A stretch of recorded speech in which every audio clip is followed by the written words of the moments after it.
Hello, in this video I'm going to talk a little bit about section 9 of the Pearson Test of English General B2 level exam. In section 9 you have a choice of writing either an article, which we talked about in the last video, or an essay. And for a lot of people the essay is the best option.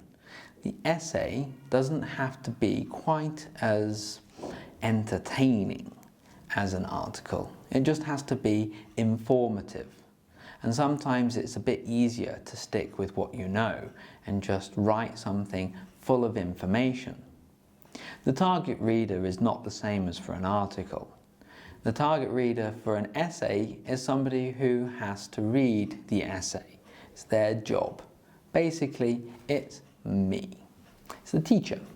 And the teacher wants to know that you were paying attention in the lesson.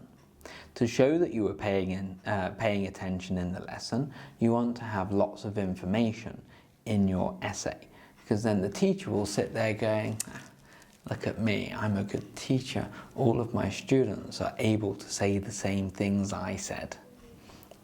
So here's an example. The topic is shopping. Write an essay answering the following question in 150 to 200 words. Some people say we spend too much money on things we don't need. How far do you agree? Well, as soon as you see that, you need to decide what your position is. If you're not sure, just choose to either agree or disagree and stick with it. If you feel a bit more confident, go for a balanced view. And in your writing, you can then use one paragraph for each. So the structure I suggest for doing this is to have 4 paragraphs, just like with the essay, with the article from the last part. The first one would introduce the idea. So you want to summarize the topic sentence in your own words. So you could say, I've heard people say that we spend too much of our money on useless things, such as fancy jewels, electronic watches, and other unnecessary gadgets. So you take the first paragraph and you just reintroduce the topic. Then the second paragraph can either be just the first point that you want to make, or it can be your 4th point to agree with this. Yes, we spend too much money on things we don't need, and it's bad because. Then the next paragraph, either it's just the next point, or it could be a point in disagreement. How would you introduce that? On the other hand.